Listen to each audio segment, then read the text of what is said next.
Hello tout le monde, j'espère que vous êtes en pleine forme. Aujourd'hui, je vous propose une vidéo calme et tranquille pour répondre à la question de Lumen Plenam Lunam qui me demande comment faire quand on est étudiante et qu'on est surchargé de boulot et qu'on a très peu d'heures de sommeil.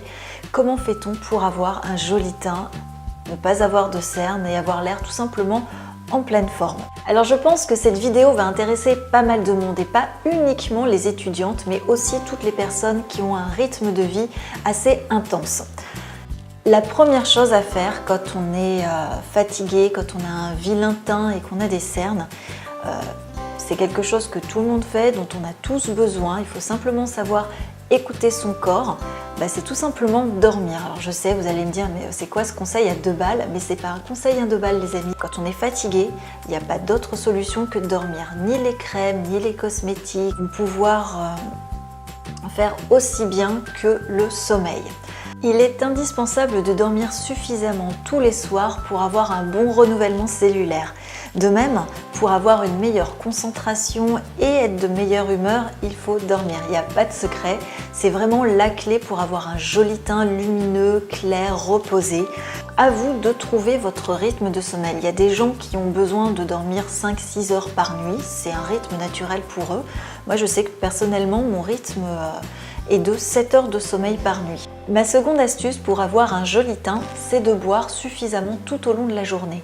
Donc le premier verre d'eau que vous allez boire, c'est au réveil. Après avoir dormi suffisamment, il faut réhydrater votre corps. Donc un premier verre d'eau et après, hop, on attaque le petit-déj.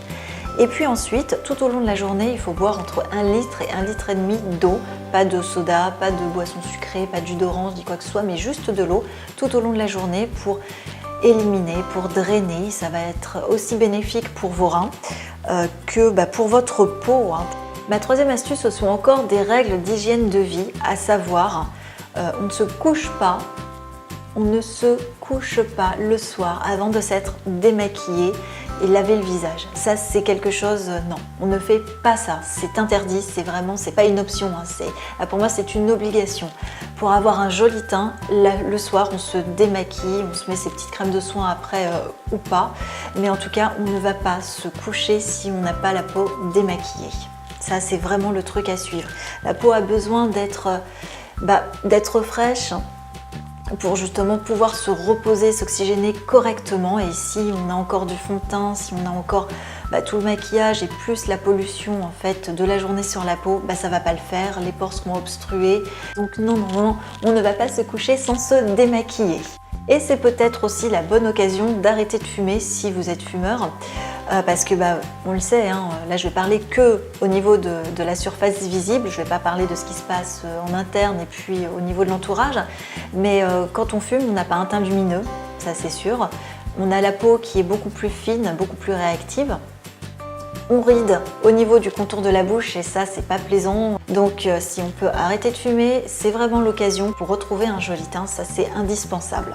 Et là les amis, je vais vous donner un petit truc perso qui pour moi me réussit plutôt bien. C'est quand je trouve que j'ai le teint un petit peu terne et qu'il manque un petit peu de peps, de lumière, je me fais ma petite potion magique. Alors c'est hyper simple, ça coûte pas grand chose. Vous prenez un citron de belle qualité, vous pressez votre demi-citron, vous ajoutez de l'eau bouillante et vous mettez une cuillère de miel, du bon miel. Donc essayez de prendre des bons produits bio si vous pouvez, ou sinon c'est pas grave.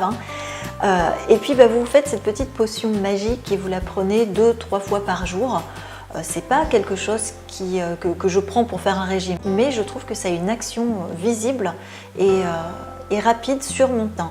Dès que je fais ça pendant 2-3 jours d'affilée, j'ai un teint resplendissant, beaucoup moins terne, avec moins d'irrégularité de couleur. Vous allez retrouver un teint magnifique. Ça marche sur moi, je ne vois pas pourquoi ça ne marcherait pas sur vous. Donc essayez, testez et vous me direz ce que vous en pensez. Et si dormir, vous hydrater, prendre cette potion magique et avoir une belle hygiène de vie ne vous suffit pas pour retrouver un teint sublime, éclatant et lumineux, il vous reste en fait les cosmétiques. Donc là, je vous invite à visionner ma vidéo sur comment avoir un teint parfait et camoufler ses cernes. Donc je vous mets le lien quelque part par ici et puis je vous remettrai le lien directionnel sous la barre d'infos. Et il vous reste aussi les CC crèmes et les bébés crèmes qui vont être aussi vos meilleurs alliés pour retrouver un joli teint, pour flouter un petit peu toutes ces imperfections, pour faire un effet Photoshop. Donc celle d'Herborian de mémoire est vraiment géniale, ainsi que celle de L'Oréal que j'avais adorée. Et voilà les amis, je crois que je vous ai à peu près tout dit afin de retrouver un teint clair et lumineux. Donc si cette vidéo vous a plu, n'hésitez pas à liker, à commenter, à partager, à vous abonner si ce n'est pas encore fait. Nous, on reste en contact via les réseaux sociaux et si vous aimez ce type de vidéos, trucs, astuces et conseils, n'hésitez pas à me le dire, je vous en ferai bien volontiers. Et bien en attendant de nous revoir pour un prochain tuto ou vidéo, je ne sais pas encore trop ce que je vais faire, mais je vous fais plein de gros bisous, je vous dis à très bientôt et en attendant, reposez-vous. Allez, gros bisous. Ciao.